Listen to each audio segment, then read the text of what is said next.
Hello మిత్రులారా, నా channel కి తిరిగి స్వాగతం. అందరూ ఎలా ఉన్నారండి? నేనైతే చాలా బాగున్నాను. ఆల్రెడీ మన ఛానల్లో వర్కౌట్స్ గురించి, డైట్స్ గురించి వీడియోస్ అయితే అప్లోడ్ చేయడం జరిగింది. మీలో ఇంకా ఎవరైనా వీడియోస్ చూడకపోతే నేను వాటిని డిస్క్రిప్షన్ లో అలాగే ఐ కార్డ్స్ లో కూడా ఇస్తాను. ఈ వీడియో చూసిన తర్వాత వాటిని కూడా చూసేయండి. ఆల్రెడీ వీడియో ఏంటో మీకు అర్థమైపోయే ఉంటది అండ్ థంబ్నెయిల్ టైటిల్ చూసాను కదా. పెళ్ళైన వెంటనే ఆడవాళ్ళు ఎందుకు వెయిట్ గెయిన్ అంత ఫాస్ట్ గా జరుగుతుంది, వెయిట్ గెయిన్ అయ్యామన్న విషయం అంత క్లియర్ గా విజిబుల్ లో కూడా కనిపిస్తూ ఉంటుంది. సో ఈ క్వశ్చన్ ప్రతి ఒక్క ఆడవాళ్ళలో ఉండే ఉంటుంది. సో దాని గురించి ఈ రోజు వీడియోలో మనం డిస్కస్ చేయబోతున్నాం. మరి ఇంకెందుకు ఆలస్యం, లైక్ చేసేయండి. రిమైనింగ్ వీడియో కూడా చూసేద్దాం. Let's get in to the video. అక్కడక్కడ వీడియోలో కొన్ని డిస్టర్బెన్సెస్ వస్తూ ఉంటాయి, వాటిని ఇగ్నోర్ చేయండి. మా ఇంటి పక్కనే కన్స్ట్రక్షన్ వర్క్ జరుగుతూ ఉంది మాట. సో వాళ్ళని ఆపమని చెప్పలేను, దానికి దాటి నా ఇల్లు వదిలి నేను ఇంకెక్కడికి వెళ్ళి వీడియోస్ కూడా చేయలేను. సో ఆ సౌండ్స్ ని ఇగ్నోర్ చేసి వీడియోని పూర్తిగా చూడండి. సో ఫస్ట్ ఏంటంటే, ప్రతి ఒక్క ఆడవాళ్ళలో ఉండే common doubt and common question, పెళ్లికి ముందు మనకి మంచి షేప్ లో ఉండే వాళ్ళము, ఇమీడియట్ పెళ్లి అవ్వగానే షేప్స్ చేంజ్ అయిపోవడం, లావుగా అన్నెసెసరీ వెయిట్ ఇమీడియట్ గెయిన్ అయిపోవడము, అండ్ అంటే అంత ఈవెన్ గా కాకుండా అన్ఈవెన్ గా మనకి వెయిట్ వచ్చేయడము. సో వాటి వల్ల మనకి తెలియకుండానే స్ట్రెస్ వచ్చేస్తూ ఉంటదన్నమాట. ఇది ప్రతి ఒక్క ఆడవాళ్ళలో ఉండే డౌట్. సో దీనికి తోడు ఏంటి అంటే, మనం పెళ్లికి బోల్డ్ అంత షాపింగ్ చేస్తూ ఉంటాం. పెళ్ళైన కొద్ది నెలలకి లేదా కొన్ని సంవత్సరాలకి, ఫస్ట్ 1 to 2 years తర్వాత మనకు ఆ బట్టలు సరిపోవు, చాలా చేంజెస్ వచ్చేస్తూ ఉంటాయి. అండ్ ఆ తర్వాత మన friends and family members, neighbours వీళ్ళందరూ ఏమంటారు, మీ పెళ్ళప్పుడు మీ ఆయన ఎలా ఉన్నాడో ఇప్పుడు కూడా అలానే ఉన్నాడు, నువ్వు మాత్రం చాలా చేంజ్ అయిపోయావు, వెంటనే లావ్ అయిపోయావు, ఇలా లావ్ అయిపోయావు, చేంజ్ అయిపోయావు అని అక్కడే ఆపేస్తూ ఉంటారు అన్నమాట. అక్కడ ఒక క్వశ్చన్ మార్క్ వదిలేస్తూ ఉంటారు. అండ్ ఈ మాటలు కూడా అనేది ఎవరు, మనలా ఆ ఫేస్ దాటొచ్చిన ఆడవాళ్ళే. సో ఆ ఆడవాళ్ళకి ఆ చేంజెస్ ఉంటాయని ఆ ఆడవాళ్ళకి తెలుసు. బట్ ఈవెన్ దో మళ్ళీ క్వశ్చన్ చేస్తూ ఉంటారు. సో సామెత ఊరికే రాలేదు, ఆడవాళ్ళకి ఆడవాళ్లే శత్రువులు అని చెప్పి. అండ్ ఇలా మనల్ని బాధ పెడుతూ ఉంటారు. సో వీటిలన్నిటి వల్ల మనకు తెలియకుండా ఏమైపోతుంది అంటే, మనం ఒక స్ట్రెస్ ఆల్రెడీ ఉంది, మనం లావ్ అయిపోతున్నాము అని.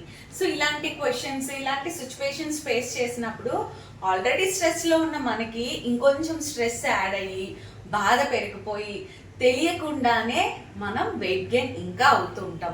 మనం వెయిట్ గెయిన్ అవ్వడానికి స్ట్రెస్ కూడా ఒక కారణం అని మీలో ఎంతమందికి తెలుసు? తెలుసుంటే కామెంట్ చేయండి, తెలియకపోతే తెలుసుకోండి. మనం స్ట్రెస్ ఫ్రీగా హ్యాపీగా నవ్వుతూ ఉంటేనే మన బాడీ, మన దేహం హెల్తీగా ఉంటుంది అన్నమాట. అసలు లావ్ అవ్వడానికి గల రీజన్స్ ఏంటి? కొంతమంది స్వతహాగా బై బార్న్ బొద్దుగా ఉంటూ ఉంటారు, కొంతమంది పుట్టగానే సన్నగా ఉంటారు. బట్ వన్స్ పెద్ద పిల్ల అయినాక, ఒక ఏజ్ వచ్చిన తర్వాత వాళ్ళు చేంజెస్ వస్తూ ఉంటాయి. సో ఒక్కొక్క మనిషికి ఒక్కొక్క బాడీ తత్వం, కండిషన్ బై బార్న్ అది ఉంటది. సో అది కాకుండా ఆఫ్టర్ మ్యారేజ్ మనకు తెలియకుండానే మనలో చేంజెస్ అనేవి కనిపిస్తూ ఉంటాయి. సో దీనికి గల కారణాలు ఏంటి అంటే, పెళ్ళైన తర్వాత మనకి ఏమవుతుంది, పుట్టిన ఒక 21 years కానీ 22 years కానీ, 25 years అనుకుందాం. 25 years కి మనం పెళ్లి చేసుకున్నాము అనుకుంటే, పుట్టిన కాంచి 25 years వరకు మనం ఒక సర్టైన్ ప్లేస్ లో కొన్ని అక్కడ పరిస్థితులకు అనుగుణంగా మనం పెరుగుతాము, మన వాతావరణం తగ్గట్టు ఫుడ్ తీసుకుంటూ ఉంటాము.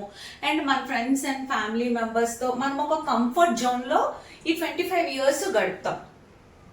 ఆఫ్టర్ మ్యారేజ్ ఏం చేస్తాం, ఈ 25 ఏళ్ళు ఒక చోట్లో ఉన్న ఒక బాడీని సడన్ గా ఆ ప్రాంతం నుంచి ఇంకో ప్రాంతానికి తీసుకెళ్ళిపోతాం. ప్రాంతము మారిపోతుంది, ఇల్లు మారిపోతుంది, మన చుట్టుపక్కల ఉన్న మనుషులు మారిపోతారు, మనం తాగే నీరు, ఫుడ్ అన్నీ మారిపోతాయి. 25 ఏళ్ళు ఒక చోట ఒకలాంటి ఫుడ్, నీరు తాగుతూ ఉన్న మనము ఒకసారి చేంజ్ చేస్తే మన మైండ్, మన బాడీ తట్టుకోవాలి కదండి. దాన్ని యాక్సెప్ట్ చేయాలంటే కొంచెం టైం పడుతుంది కదా. సో ఈ టైం పట్టే క్రమంలో మనం తినే ఫుడ్ మారుతుందా, నీరు మారుతుందా, దీనివల్ల మన బాడీ యాక్సెప్ట్ చెయ్యక మనలోని మార్పులు వచ్చి మనం చిన్నప్పటి నుంచి తినే ఫుడ్ హ్యాబిట్స్ ఒకలాగా ఉంటాయి. ఫర్ ఎగ్జాంపుల్ మీరు పెళ్ళికి ముందు కొంచెం లెస్ స్పైస్ లెస్ ఆయిలీ ఫుడ్సే తిన్నారనుకోండి. ఆఫ్టర్ మ్యారేజ్ మీ అత్తారింట్లో అలా కాదు, ముక్కలేందే ముద్ద దిగదు, నూనె కారందే కూరలు అవ్వదు అంటే అప్పుడు ఏం చేస్తాం? తినక తప్పదు కదా, ఇష్టం లేకపోయినా అలవాటు చేసేసుకుంటాం మెల్లిగా. ఈ అలవాటు చేసుకునేటప్పుడు ఏమవుతుంది, మెల్లిగా మన బ్రెయిన్ బాడీ ఈ పరిస్థితులకి అడ్జస్ట్ అయ్యి ఈ ఎక్కువ ఆయిల్ కానీ లేదా ముక్కలకి ఏమంటారు స్పైసీ ఫుడ్లకి వీటికి నాన్ వెజ్కి అలవాటు పడి సో ఈ కంఫర్ట్ జోన్కి ఇది అలవాటు పడుతున్న క్రమంలో మనం కొంచెం లావ్ అవుతాం. సో ఇక్కడ వాటర్ చేంజ్ వల్ల కూడా మన బాడీలో మార్పులు వస్తాయి. ఇంకొకటి ఏంటంటే మీరు ఇప్పటి వరకు పెళ్ళికి ముందు వరకు మీ ఫాదర్ మదర్ మీ సిబ్లింగ్స్తో పడుకొని ఉంటారు. లైక్ మీ ఇంట్లో మీకు చిన్నప్పటి నుంచి మీకంటూ కొన్ని ఫేవరెట్ ప్లేసెస్ ఉంటాయి, ఫేవరెట్ బెడ్స్ ఉంటాయి, పిల్లోస్ ఉంటాయి, బ్లాంకెట్స్ ఉంటాయి, అలా మనకన్నీ కొన్ని సెపరేట్ ఉంటాయి. సో అక్కడ నుంచి ఆ స్లీపింగ్ ప్యాటర్న్కి మన కంప్లీట్ ఒక డిఫరెంట్ అట్మాస్ఫియర్లోకి వస్తే ఎవరికన్నా ప్లేస్ చేంజ్ అయితే కొంతమందికి అసలు నిద్ర పట్టదు, ఆ దానికి అలవాటు పడడానికి చాలా టైం పడుతుంది. సో ఆఫ్టర్ మ్యారేజ్ ఏముంటుంది ఏమో, అందరి గురించి నేను చెప్పట్లేదు, బట్ కొంతమంది మోస్ట్ ఆఫ్ ద ప్లేసెస్లో నాకు తెలిసినంత వరకు నేను చూసినంత వరకు ఆఫ్టర్ మ్యారేజ్ ఏదో ఒక వారం రోజులు రెస్ట్ ఇచ్చి ఉండొచ్చు, బట్ ఆ తర్వాత ఇంటి బాధ్యతలు ఆ వెళ్ళిన కోడల మీద లేక పర్టికులర్ అమ్మాయి మీద పడతాయి. వండి పెట్టాలి, క్లీన్ చేయాలి, అందరు తిన్నాక తినాలి, తిన్నాక అన్ని క్లీన్ చేయాలి, అందరు తిన్నారా లేదా చూడాలి. అప్పటికే బాడీ అలసిపోయి ఉంటుంది అండ్ పడుకునే ప్లేస్ ఏమో కొత్త ప్లేస్. సో వెంటనే నిద్ర పట్టదు. నిద్ర లేకపోవడం వల్ల కూడా మన బాడీ టైర్డ్నెస్కి ప్రాపర్ రెస్ట్ దొరకక కూడా మనం లావు అవుతూ ఉంటాం, వెయిట్ గెయిన్ అవుతూ ఉంటాం. కొంతమందికి నిద్ర ప్రాపర్గా పట్టకపోతే ఫేస్ అంతా ప్లఫీగా ఉబ్బుపోయి అదొక రకంగా అవుతుంది, పాలిపోయినట్టు. సో దానివల్ల కూడా ప్రాపర్ నిద్ర లేకపోయినా కూడా మనకి ఏమవుతుంది అంటే వెయిట్ గెయిన్ అవుతూ ఉంటాం. సౌండ్స్ని ఇగ్నోర్ చేయమని చెప్పాను కదా, మరి ఎవరు మా ఏరియాలో ఇన్ని సిలిండర్లు ఆర్డర్ ఇచ్చారో నాకు తెలీదు. సిలిండర్ వ్యానోడు వెళ్తున్నాడు వస్తున్నాడు వెళ్తున్నాడు వస్తున్నాడు. ఓన్లే మన వీడియోలో ఈరోజు అదొక సైడ్ సౌండ్ ఎఫెక్ట్ అనుకుందాము. యా, నేను ఎక్కడ ఆపాను? ఎస్, ప్రాపర్ స్లీప్ లేకపోయినా కూడా మనం వెయిట్ గెయిన్ అవుతూ ఉంటాము. సో ఫుడ్ హ్యాబిట్స్ చేంజ్ అవుతాయి, వాటర్ చేంజ్ అవుతుంది అండ్ ప్రాపర్ నిద్ర ఉండదు. సో వీటి వల్ల మనకి మూడ్ స్వింగ్స్ వస్తాయి అండ్ బాడీ స్ట్రెస్కి గురి అవుతుంది. సో అన్ని కండిషన్స్ వల్ల వెయిట్ గెయిన్ అవుతాం. పోన్లే ఎన్నున్నా ఇవన్నీ మనం తట్టుకుంటాం. ఏంటి మన అమ్మాయిలు మనకు బోల్డ్ నేర్పించారు, ఇవన్నీ తట్టుకొని భరించాలి అని మనం మూవ్ ఆన్ అవుతూ ఉంటాం. ఈలోపు సంవత్సరమో లేక 6 నెలలో 9 నెలలు అవుతుంది, మనకి ప్రెగ్నెన్సీ వస్తుంది. ప్రెగ్నెన్సీ వచ్చిన తర్వాత అబ్బో దాని గురించి ఆ టాపిక్ గురించి టచ్ చేసామంటే కొన్ని గంటల వీడియో తీయొచ్చు మాట. సో ఆబ్వియస్గా మన బాడీలో ఇంకొక బాడీ ప్రొడ్యూస్ అవుతుంది అంటే ఆబ్వియస్గా తల దగ్గర నుంచి కాలు బటన్ వేల్ వరకు అన్నీ మారిపోతాయి. మొఖం ఉబ్బిపోతుంది, చేతులకి కాళ్ళకి నీళ్లు పట్టేసి పొంగుతాయి అండ్ ఇంకా మన స్టమక్ మన బెల్లీ పార్ట్ మన ఆడవాళ్ళ అదృష్టమైన ప్లేస్ ఇదేమవుతుంది ఇంత ఎక్స్టెండ్ అవుతుంది, స్ట్రెచ్ మార్క్స్ వస్తాయి, ప్లఫీనెస్ వస్తుంది, ఇదంతా జరుగుతుంది. సో ఒక మనిషి నుండి ఇంకొక మనిషికి ఇచ్చే శక్తి మనకు ఉన్నప్పుడు ఎందుకు వెయిట్ గెయిన్ అవ్వం చెప్పండి. సో అయ్యేమో ప్రెగ్నెన్సీ టైంలో చాలా మూడ్ స్వింగ్స్ ఉంటాయి, ఏదో ఒకలా డెలివరీ అయిపోయింది, ఇప్పుడు అసలు సిచ్యువేషన్ స్టార్ట్ అవుతుంది. ఏమంటారు, సినిమా స్టార్ట్ అవుతుంది అన్నమాట. ఆఫ్టర్ డెలివరీ ఏమవుతుంది, బేబీస్కి 24/7 ఫీడింగ్ ఇస్తూ ఉంటాం. మనం అలసిపోయి నైట్ పడుకుందామన్నా వాళ్ళు పాలు కావాలని ఏడిస్తే మన నిద్ర పక్కన పెట్టేసి పాలను ఫీడ్ చేస్తూ ఉంటాం. మనం పాలు ఫీడింగ్ ఇస్తున్నాము అంటే ఏంటి, మన ఎనర్జీని మన బేబీకి ఇస్తున్నాం. సో మళ్ళీ రిటర్న్ మనం ఎనర్జీని తీసుకోవాలి కదా, మనం ఎనర్జీని స్టోర్ చేసుకుంటే అది మళ్ళీ మనం పాలు ఇవ్వగలుగుతాం. అక్కడ అమ్మో ఎక్కువ ఫుడ్ తినేస్తే బాలింత టైంలో లావ్ అయిపోతామని పెట్టరు, ప్రాపర్గా పెట్టరు. ఆ పెట్టకపోవడం వల్లే ఇంకా లావ్ అవుతాం. ప్రాపర్ న్యూట్రిషన్ ఫుడ్ బాలింతలకు అందించకపోతే వాళ్ళకు ఎనర్జీ ఎక్కడి నుంచి వస్తుంది, పాలు ఎక్కడి నుంచి ఇస్తారు? ఏవో టైమ్స్ ఉంటాయమ్మా, పొద్దున్నే ఇంత లోటాడ కాఫీ కలిపేసి ఇస్తారు, 2 రస్కులు కానీ 2 బిస్కెట్లు కానీ ఇస్తారు, అయిపోయి అది అయిపోయిన తర్వాత అన్నము పాత బియ్యంతోనూ ఓర్చిన అన్నం ఏదో ఇస్తారు, అందులోని పిక్కలేని చారు ఏదో అంటారు, లేదా బీరకాయ ఏదో కర్రీ పెడతారు, ఇంతే. మళ్ళీ ఈవినింగ్ 6 లోపే తినేయాలి, లేకపోతే బాబుకో పాపకో వేడి చేసేస్తుంది, సెక చేసేస్తుంది అని చెప్పేసి మళ్ళీ లోటాడు కాఫీయో పాలో ఇచ్చేస్తారు, అంతే. ఎక్కడండి మనకు సరిపోద్ది? మనం తినేది ఇంత, పిల్లలు తాగేది ఇంత. సో దానివల్ల మనం ప్రాపర్గా ఫుడ్ తీసుకోకపోతే గ్యాస్ ఫామ్ అయ్యి మనం లావ్ అవ్వమా? ఎందుకు అవ్వని చెప్పండి? అవుతాం. లక్కీలీ ఇప్పుడు వీడియోస్ ఇన్స్టాగ్రామ్లో డాక్టర్సే నాలెడ్జ్ షేర్ చేయడం వల్ల ఇప్పుడు రీసెంట్ టైమ్స్లో ఎవరైతే డెలివరీ అయి ఉంటారో, ఆల్రెడీ డెలివరీకి రెడీగా ఉన్నారో, వాళ్ళు లక్కీలీ వాళ్ళ ఇన్లాస్ని పేరెంట్స్ని ఎడ్యుకేట్ చేయగలుగుతున్నారు. ఇది ఒక మంచి పని అయితే జరిగింది. బట్ ఇంకా చాలామంది ఎడ్యుకేటెడ్ పీపుల్ అయినా కానీ కొంచెం ఇలా బిహేవ్ చేసే వాళ్ళు కూడా ఉన్నారు. సో వీటి వల్ల కూడా మనం లావ్ అవుతాం. ఆ తర్వాత ఫస్ట్ బర్త్డే అయిపోతుంది మనం పుట్టిన వాళ్ళకి, అయినా మనం వెయిట్ లాస్ అవ్వం. ఇన్లాస్ సైడ్ నుంచి మాటలు ఎలా వస్తాయి, ఆ చుట్టుపక్కల నుంచి, మీ అమ్మ నీకు సరిగ్గా పత్తం చేయలేదా, నువ్వు సీక్రెట్గా అవి ఇవి తినేస్తుంటావు, అందుకే ఇంకా ఒళ్ళు ఆరలేదు, అచ్చే మంచి ఫుడ్ పెట్టలేనట్టుంది మీ అమ్మాలు, రక్తం లేదు నీ ముఖం చూడు, తెల్లగా పారిపోయినట్టు అయిపోయింది. సో ఇలాంటి మాటలు అంటూ ఉంటారు, స్టిల్ ఇప్పటికీ అనేవాళ్ళు కూడా ఉన్నారు. సో ఇవన్నీ వినేటప్పటికి ఆల్రెడీ మనం ఈ ఏమంటారు బ్రెస్ట్ ఫీడింగ్ టైంలో చాలా స్ట్రెస్ఫుల్గా ఉంటాం, మనకి తెలియని మూడ్ స్వింగ్స్, మన బాడీ కంప్లీట్గా హార్మోన్ చేంజెస్ అయిపోయి ఉంది.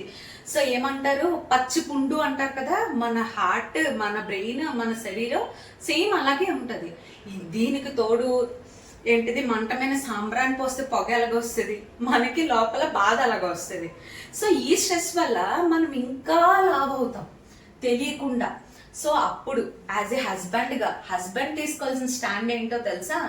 మీ పేరెంట్స్కి నువ్వు ఎడ్యుకేట్ చేసుకోవాలి యాజ్ ఏ హస్బెండ్గా.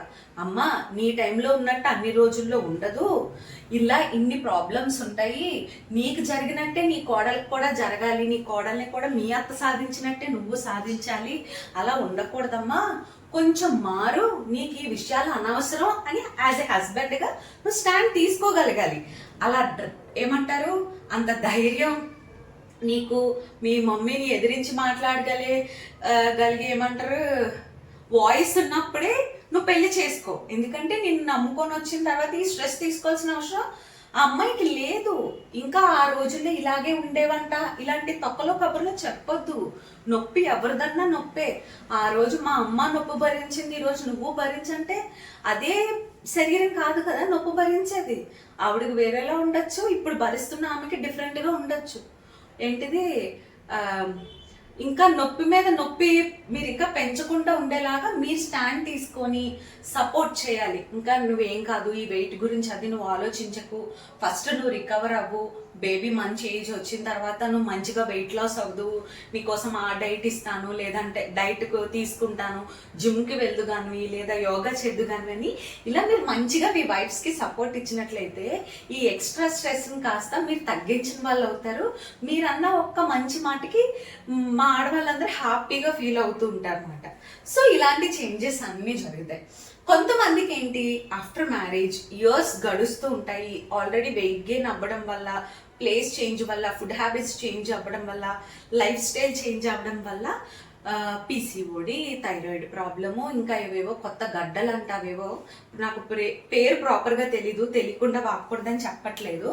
సో వాళ్ళకి ప్రెగ్నెన్సీయే రావట్లేదు, ఇయర్స్ గడుస్తూ ఉన్నాయి, వాళ్ళకి చాలా ప్రాబ్లమ్స్ వస్తున్నాయి. సో ఇలాంటి వాళ్ళు మీరు ఏం జాగ్రత్తలు తీసుకుంటే ఈ ప్రాబ్లమ్స్ నుంచి బయటపడగలరు, లేదా మీరు కొత్తగా పెళ్లి చేసుకోవడానికి రెడీగా ఉన్నారు అంటే ఆఫ్టర్ మ్యారేజ్ మీరు వెయిట్ గెయిన్ అవ్వకుండా ఉండాలి అంటే ఏం చేయాలి, నేను ఇప్పుడు అవి చెప్పబోతున్నా. ఏంటి పెళ్ళైన తర్వాత ఓన్లీ అమ్మాయిల్లోనే లావ్ పెరగడం కనిపిస్తుందా అని మీరు అనొచ్చు. నో, మెన్ అండ్ ఉమెన్ లో ఇద్దరిలో వెయిట్ గెయిన్ జరుగుతుంది, బట్ అబ్బాయిలో అంతగా కనిపించదు, బట్ మన అమ్మాయిలో ఈజీగా విజిబుల్ గా ఉంటుంది అన్నమాట. మెన్కి చేంజెస్ వస్తాయి, విమెన్కి కూడా చేంజెస్ వస్తాయి. సో వీటిని కపుల్స్ యాజ్ ఏ కపుల్స్గా మీరు కలిసి వీటిని ఎలాగా అడ్డుకోవచ్చు, లేదా మీ వైఫ్ బాగా లావుగా అయిపోతున్నారు దానికి ఫుల్ స్టాప్ పెట్టడం ఎలా. సో ఇలాంటి ఆలోచనలు ఉంటే మీరు పాటించాల్సింది ఏంటి అంటే first after marriage or after మీరు వెయిట్ గెయిన్ అవుతున్నారు అని మీ బాడీలో చేంజెస్ మీకు తెలిసినప్పుడు first minimum exercise physical activity అనేది మీరు స్టార్ట్ చేయాలి. దాంతోపాటు హెల్దీ ఫుడ్, హోమ్ ఫుడ్కి స్టిక్ అయి ఉండాలి. లైక్ సరదాగా అలా సినిమాకి వెళ్దాం, వెళ్ళిన తర్వాత ఇప్పుడు ఇంటికి వెళ్ళి 1 టైం చేస్తానులే, అలా రెస్టారెంట్లో తినేసి ఇంటికి వెళ్ళిపోదాం. సో ఇలాంటివి కొంచెం అంటే కంప్లీట్గా ఆపేయాలని లేదు. ఫర్ మంత్లో 2 టైమ్స్ మూవీకి వెళ్ళారనుకో, 1 టైం బయట తినారనుకో, ఇంకోసారి కాంపన్సేట్ చేస్తే ఇంట్లో తినండి. సో అలా బ్యాలెన్స్ చేసుకోండి. ఎంజాయ్మెంట్స్ కంప్లీట్గా ఆపేయాలి అని నేను చెప్పట్లేదు, బట్ నెలలో ఎప్పుడో ఒకసారి బయట ఫుడ్ తింటే రిమైనింగ్ అంతా ఇంట్లోనే తక్కువ క్వాంటిటీకి స్టిక్ అయ్యి మంచి హెల్దీ ప్లేట్ మీరు ప్రిపేర్ చేసుకొని తినేలాగా చూసుకోండి. హెల్దీ కుకింగ్ హ్యాబిట్స్కి అలవాటు పడండి. Like less oil, less sugar ఇలా ఉండేలాగా, లైక్ మైదా అది అవాయిడ్ చేసి. సో ఇలా కనుక మీరు ట్రై చేస్తే ఆ వెయిట్ గెయిన్ అనే దానికి కొంచెం ఫుల్ స్టాప్ పెట్టచ్చు. ఆ తర్వాత స్ట్రెస్ని మేనేజ్ చేస్తూ 8 అవర్స్ స్లీప్ ఉండేలాగా కూడా మీరు మీ డేని షెడ్యూల్ చేసుకుంటే కనుక వెయిట్ గెయిన్ని కంట్రోల్ చేయడానికి ట్రై చేయొచ్చు. అంటే పెళ్ళైన కొత్తలో ఎలా ఉంటుందంటే మన ఆడవాళ్ళు కూడా మనకు వచ్చిన ప్రతిభనంతా మనం చూపించాలి. ఆహా బలా మా కోడలు సూపర్ అనిపించుకోవాలి, లేక అబ్బా నా వైఫ్ సూపర్ చేస్తుంది. ఎవరికి ఉండదు, ప్రతి ఒక్క అమ్మాయికి అది ఉంటుంది. సో యూట్యూబ్లో మనం వీడియోస్ చేసి ఈరోజు ఆ వెరైటీ చేద్దాం, ఈ వెరైటీ చేద్దాం అని ప్లాన్ చేసి పెట్టాలన్నది కరెక్టే.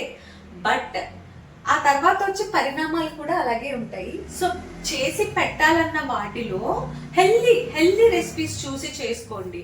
సో అప్పుడు మీరు మీ ఇంటి అట్మాస్ఫియర్ని మార్చుతారన్నమాట.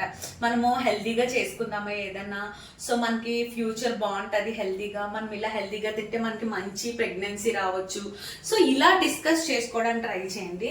ఏంటక్క నువ్వన్నీ హెల్త్ అంటే ఏమంటారు, చేతులు కాలేక ఆకులు పట్టుకుంటామంటే యూజ్ ఉండదు. ఎందుకంటే ఇప్పుడు నేను చాలా మందిని చూస్తున్నాను, పెళ్ళైన కొద్ది రోజులకి నాకు పీసీఓడి ప్రాబ్లం వచ్చింది, నేను లావ్ అయిపోయాను, అందరూ ఏమి ఇంకా ప్రెగ్నెన్సీ రాలేదా అని అడుగుతున్నారు. ఇలాంటి క్వశ్చన్స్ నేను చాలా వింటున్నాను.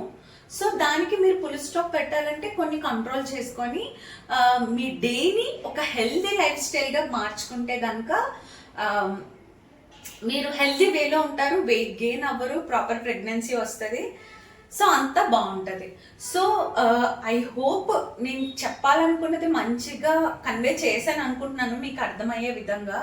అండ్ నేను ఏమైనా మిస్టేక్స్ కానీ రాంగ్ ఏమైనా చెప్తే కమెంట్స్లో తెలియజేయండి. సో వాటి నుంచి నాకు నేర్చుకోవడానికి హెల్ప్ అవుతుంది, నేను గ్రో అవ్వడానికి కూడా చాలా హెల్ప్ అవుతుంది. ఐ హోప్ మీ అందరికీ ఒక క్లారిటీ ఇచ్చాను అనుకున్నాను ఈ కామన్గా ఉండే ఆడవాళ్ళలో ఈ కామన్ క్వశ్చన్కి. సో నా వీడియో కనుక మీకు నచ్చినట్లయితే లైక్ చేయండి, షేర్ చేయండి, సబ్స్క్రైబ్ చేయండి. ఇంకొక మంచి కాన్సెప్ట్తో మీ ముందుకు రాబోతున్నాను. అండ్ మీ యొక్క లైక్ నా వీడియో గ్రో అవ్వడానికి చాలా చాలా హెల్ప్ అవుతుంది. సో నా కంటెంట్ కనుక మీకు నచ్చినట్లయితే, సో మీకు ఎలాంటి కంటెంట్ కావాలనుకుంటున్నారో కామెంట్ సెక్షన్లో తెలియజేయండి. దాని గురించి తెలుసుకొని మీ దాకా తీసుకురావడానికి అయితే నేను ప్రయత్నిస్తాను. So stay tune to my channel, stay happy, stay healthy.